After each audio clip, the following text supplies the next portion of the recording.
buenas tardes a todos y bienvenidos a un nuevo programa del canal de Vicente Fuentes y de la web ufopolis.com. ¿Existió un pueblo antiquísimo hace millones de años anterior a esta humanidad?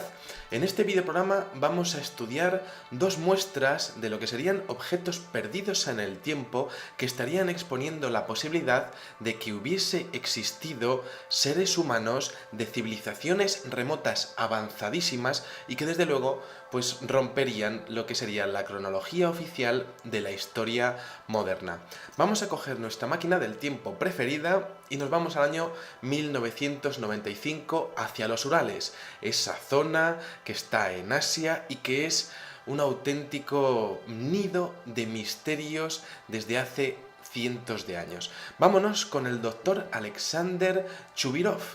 profesor de la Universidad Estatal de Bachkirie, en compañía de una estudiante que se llama Juan Gong, que comienzan a estudiar y a recopilar información sobre una posible migración del pueblo chino hacia Siberia y la zona de los Urales. Estaban buscando grabados de lo que serían esos pueblos chinos, quizá pues lo que serían pues sus costumbres, su comercio, incluso menciones a bodas y defunciones, y de hecho pues ellos estaban recopilando información arqueológica en diferentes yacimientos de la zona pues para corroborar sus tesis. Resulta que en el transcurso de sus investigaciones hallaron en el archivo del gobernador general de Ufa, capital de la República Rusa de Bashkortostán, notas inéditas del siglo XVIII que relataban la existencia cerca del pueblo de Chandar, en la región de Nurimanov, de unas 200 tablillas de piedra grabada. Habían encontrado lo que estaban buscando y de hecho pronto se sorprendieron al encontrarse lo que serían signos y motivos extraños que no pudieron clasificar en base a todas las escrituras de la Tierra. ¿Qué era aquello? Algo les estaba esperando como sorpresa el día 21 de julio de 1999, porque resulta que Vladimir Krainov, expresidente del Consejo Local de Agricultura de la zona, les reveló algo que desde luego pues fue un auténtico hallazgo arqueológico. Y es que resulta que en su patio, en el patio de su casa, haciendo obras, había encontrado una gran tabla que desde luego pues pertenecía a tiempos remotos. Así pues se lo presentó y allí fue este investigador ruso a esta casa de Vladimir Krainov para observar a ver de qué estaban hablando y qué había encontrado. Allí hallaron un bloque pétreo enorme que fue trasladado a la Universidad de Ufa para su estudio, y resulta que después de limpiarla los científicos se asombraron al descubrir que se trataba ni más ni menos que de un mapa tridimensional, una auténtica mole de 148 centímetros de altura por 106 de ancho y un espesor de 16 centímetros. Pesaba ni más ni menos que 1 tonelada, y además es que era muy interesante porque resulta que había surcos verticales que representaban ríos y surcos horizontales que estaban representando montañas. Había símbolos que para este profesor eran letras de origen totalmente desconocido, pero lo más interesante fue que tras hacer diferentes radiografías se dieron cuenta de que su origen era completamente artificial, y además señalaron algo sorprendente, y es que habría sido fabricada con instrumentos de precisión y no con instrumentos y medios rudimentarios. El relieve, encima ya para colmo, se ajustaba a la zona general de Bachkirie, aunque aún faltaban algunos accidentes geográficos por localizar. El mapa, como decíamos, tenía inscripciones en un idioma completamente desconocido y único en la historia, y lo cierto es que la datación de la misma exponía algo que la verdad es que se sale de todo lo que podría ser la historia y todo lo que se piensa que ha sido el ser humano en nuestra era, en la era moderna, porque resulta que las hipótesis del equipo del doctor Churimov expuso que aquella piedra de Nazca tenía ni más ni menos que 120 millones de años de antigüedad. Y de hecho, según el Centro de Cartografía Histórica de Wisconsin, en Estados Unidos, estos equipos de Wisconsin estuvieron estudiando la piedra de Nazca en profundidad. Este mapa de navegación se había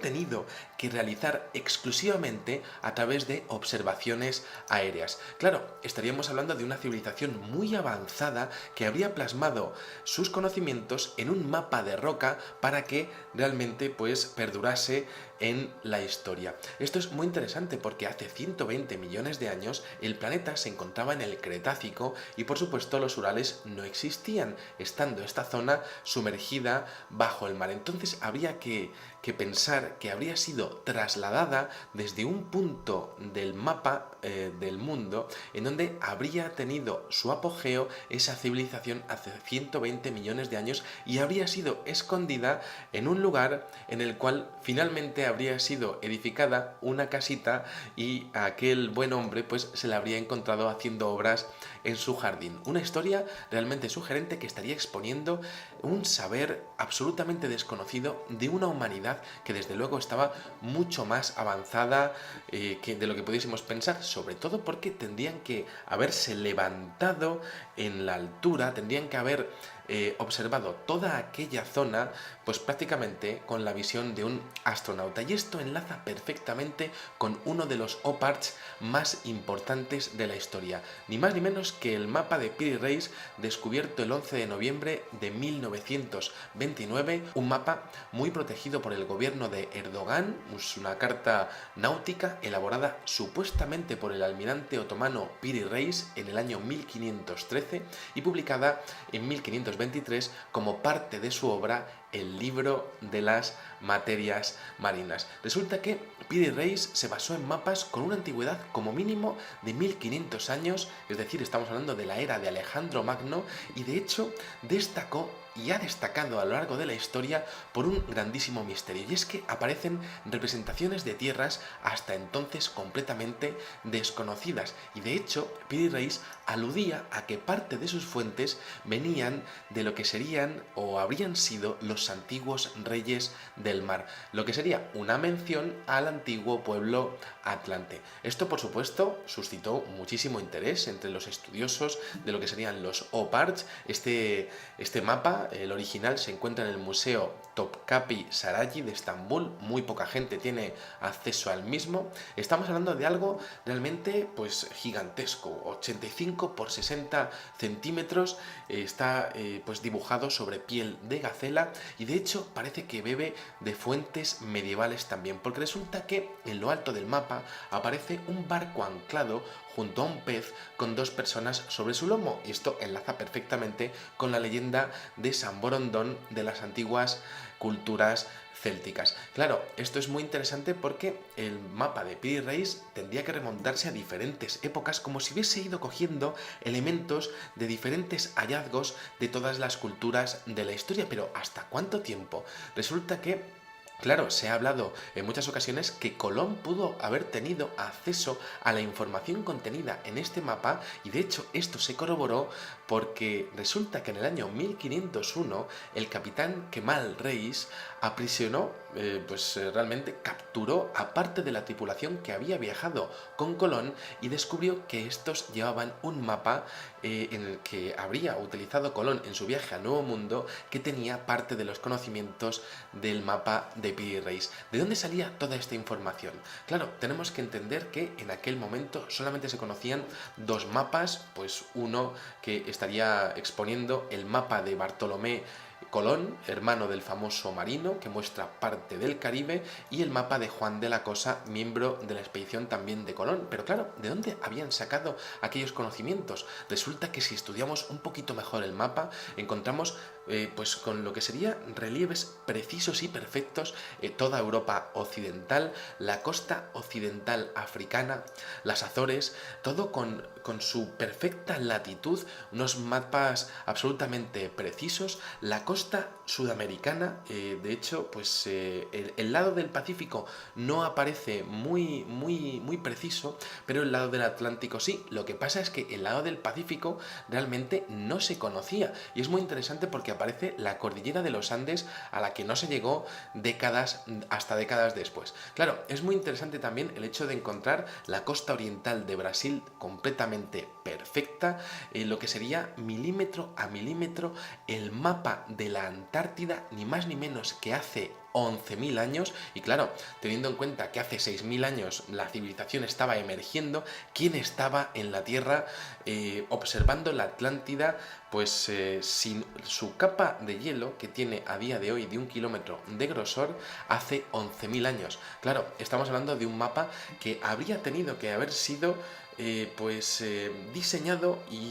bueno, pues dibujado desde las alturas, igual que la piedra de Nazca, sobre todo porque la costa de Sudamérica aparece perfectamente calcada. Y de hecho, claro, porque es más preciso encontrar la costa brasileña aquí que en los mapas portugueses del año 1500. ¿De dónde salía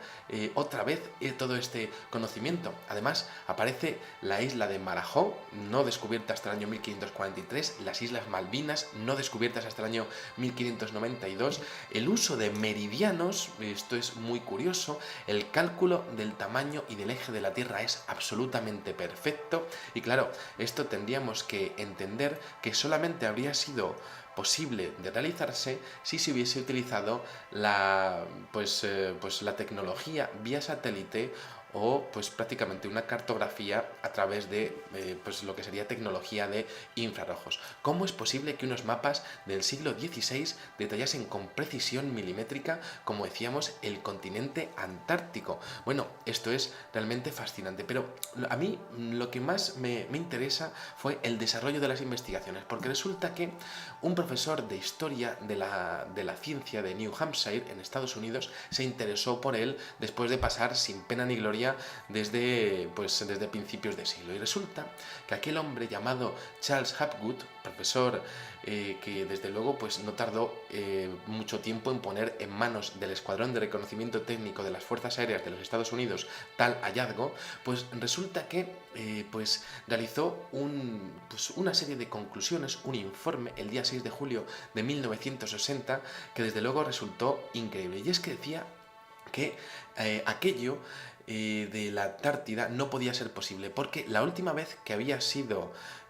pues podemos decir que había sido la Antártida libre de hielos, que había estado la Antártida libre de hielos, había sido hace más de 6.000 años. Y claro, estaríamos sugiriendo que quizá los primeros sumerios habrían tenido la tecnología suficiente como para bajar a la Antártida, pero es que mucho antes, porque ni siquiera los sumerios llegaban a adentrarse en el océano Atlántico hasta tal punto. Por supuesto, no tenían la tecnología de barcos para hacerlo posible, pero claro, tenemos que entender que ha habido diferentes menciones en la historia al respecto de que aquello pudo venir realmente de la Biblioteca Imperial de Constantinopla, que habría sido recogido realmente de la Biblioteca de Alejandría. Así aseguraba el profesor Hapgood al respecto de que allí en la Biblioteca de Alejandría existirían unas compilaciones, una serie de conocimientos, hasta que fue quemada por la ineptitud de aquel emperador romano, y que habría recogido ni más ni menos que lo que sería el conocimiento atlante de todo el globo terráqueo. Claro, fue entonces el saber acumulado en el antiguo Egipto, realmente remanente de la antigua Atlántida, lo que copió Piri Reis para su mapa. Bueno, pues hay un detalle que es fascinante, y es que resulta que el científico espacial francés Maurice Chatelain expuso que la curvatura que tenía la costa de América del Sur solamente podía deberse en base a la visión vía satélite de América del Sur desde Egipto, desde la meseta de Gizeh. Es decir, como si los antiguos egipcios hubiesen tenido la capacidad para elevarse pues cientos de kilómetros en la altura, y hubiesen podido ver el continente de América del Sur y hubiesen estado haciendo el mapa desde prácticamente desde la altura de la Estación Espacial Internacional. Algo absolutamente sorprendente y que no se cansó de señalar este buen científico espacial francés Maurice Chatelain. Claro, estamos hablando de que esto es una foto de satélite pues tomada a 4.300 kilómetros, que está corroborando a día de hoy por parte de la NASA todo lo que sería esa deformación de las costas que aparece en el mapa de Peary-Reis, pero realmente podían subir a 4.300 kilómetros los antiguos egipcios, los antiguos atlantes, quizá aquella civilización de la piedra de Nazca hace 120 millones de años. Lo que más sorprende, tanto en Nazca como en Peary-Reis, es la longitud y la latitud correctas. No hay ni un solo fallo, una precisión en las longitudes absolutamente fascinantes, sobre todo teniendo en cuenta que no tenían cronómetros y que podrían haber tenido márgenes de error grandísimos, pero ellos no los tuvieron. Además, se expone que en este mapa de Peary-Reis hubo una mezcla de dos ríos que podría haber sido pues el mismo río Amazonas, pero que aparece dos veces como si hubiese sido copiado de diferentes fuentes. Es decir, Peary-Reis cogió parte del conocimiento de la Biblioteca de Alejandría, remanente de la Atlántida y quizá de esa civilización de hace 120 millones de años, y quizá también pudo coger algún tipo de información proveniente de Asia. Luego, por otra parte, el doctor Hapgood expuso que se recoge la isla de Marajo en su delta. Y resulta que esto podría deberse, tal y como está escrito en este mapa, como está dibujado, pues esto podría deberse a la isla de Marajo, pero tal y como estaba hace 15.000 años. Claro, esto es muy curioso porque todavía Marajo estaba unida al continente y se observa perfectamente el delta. ¿Cómo podía haber sido eso posible? Claro, tenemos que entender que quizá hace millones de años hubo sobre la Tierra una cultura muy desarrollada científica y tecnológicamente que podría haber estado realizando su propia carrera espacial y que a día de hoy pues no podríamos tener ningún tipo de muestra a nivel arqueológico, quizá porque aquella cultura habría sido destruida por su propia vanidad, quizá por sus propias guerras nucleares. Por otra parte, tenemos un mapa también del mapa de lo que sería el continente antártico de Oronce Finé, trazado en 1531, que también expone la Antártida, el Polo Sur, con una serie de detalles en las costas absolutamente sorprendentes. Sobre todo porque las costas deberían de estar cubiertas de hielos y en este mapa aparecen libres de hielos. Claro, esto es muy, muy curioso porque realmente estamos hablando de que los depósitos sedimentarios abarcarían ni más ni menos que 6.000 años y en este mapa no aparece, es decir, como si la fuente de ese mapa estuviese exponiendo la Antártida hace 6.000 años, 7.000, 8.000 años, libre completamente de hielos. Claro, luego, por otra parte, tenemos el mapa de Mercator, al que muchos científicos estudian y que igualan a lo que sería el célebre cartógrafo Gerhard Kremer, que podría haber sido él, y este señor resulta que traza también un atlas en el año 1569 en el que habla del mar de Amundsen o el mar de Bellinghausen, que tampoco habían sido descubiertos en ese momento. Mercator tuvo estrechos lazos con lo que sería la cultura egipcia, llegando incluso a visitar la Gran Pirámide en el año 1563, y claro, tendríamos que entender que quizá aquella documentación a la que habría tenido acceso y también Peary-Reis pues habría sido la base de su trabajo. Por tanto, estamos hablando de un saber muy anterior al que admite la historia, y de hecho hay diferentes historiadores que hablan de que también el emperador chino Zheng He también habría realizado una cartografía exacta de la costa antártica libre de hielos. Quizá diferentes emplazamientos que habían tenido contacto o habían sido legado de aquella cultura antiquísima que desde luego habría sido maravillosa con respecto a su ciencia de la astronáutica. Luego, por otra parte, tenemos que entender un detalle absolutamente sorprendente en estos mapas vía satélite desde el espacio de millones de años, y es que aparece en el mapa de Peary-Reis una especie de serpiente en la zona de la Antártida que desde luego es absolutamente sorprendente porque habla en el punto más extremo del mapa, dice: este país no está habitado, todo está en ruinas y se dice que en el lugar se pueden encontrar serpientes gigantescas. Por esa razón, los infieles portugueses no tomaron tierra en esas costas y también porque dicen que eran muy calurosas. Y claro, tendríamos que empezar a pensar en qué momento de la historia de la humanidad, seguro que hace más de 10.000 años, la costa de la Antártida era calurosa y sobre todo qué hace allí ese dibujo de las serpientes al respecto de pues lo que serían esas menciones de ruinas. Quizá una civilización de seres metamórficos reptilianos como hemos visto tantas veces, difícil de creer, pero desde luego aparece como un elemento más en estos OPARCH, en esta historia de OPARCH, que desde luego es fascinante y que estaría exponiendo mapas tridimensionales hace millones de años. Nada más, espero que os haya gustado muchísimo este videoprograma y os espero en los comentarios. Muchísimas gracias y como digo siempre, salud y suerte. Adiós.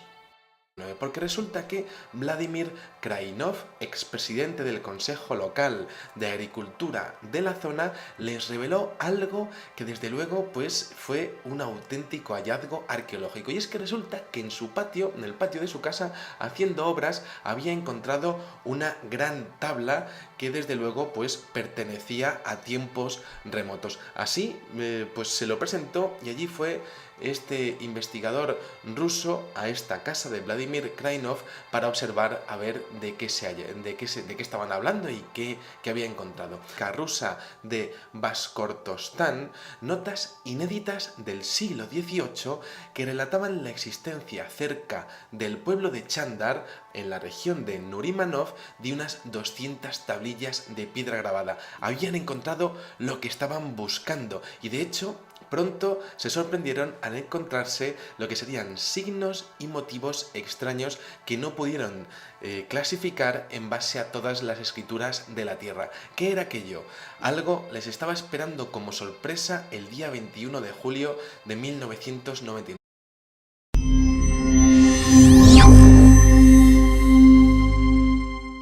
Hola, muy buenas tardes a todos y bienvenidos a un nuevo programa del canal de Vicente Fuentes y de la web ufopolis.com. ¿Existió un pueblo antiquísimo hace millones de años anterior a esta humanidad? En este videoprograma vamos a estudiar dos muestras de lo que serían objetos perdidos en el tiempo que estarían exponiendo la posibilidad de que hubiese existido seres humanos de civilizaciones remotas avanzadísimas y que desde luego pues una posible migración del pueblo chino hacia Siberia y la zona de los Urales. Estaban buscando grabados de lo que serían esos pueblos chinos, quizá pues lo que serían pues sus costumbres, su comercio, incluso menciones a bodas y defunciones, y de hecho pues ellos estaban recopilando información arqueológica en diferentes yacimientos de la zona pues para corroborar sus tesis. Resulta que en el transcurso de sus investigaciones hallaron en el archivo del gobernador general de Ufa, capital de la República, romperían lo que sería la cronología oficial de la historia moderna. Vamos a coger nuestra máquina del tiempo preferida y nos vamos al año 1995 hacia los Urales, esa zona que está en Asia y que es un auténtico nido de misterios desde hace cientos de años. Vámonos con el doctor Alexander Chubirov, profesor de la Universidad Estatal de Bashkiria, en compañía de una estudiante que se llama Juan Gong, que comienzan a estudiar y a recopilar información sobre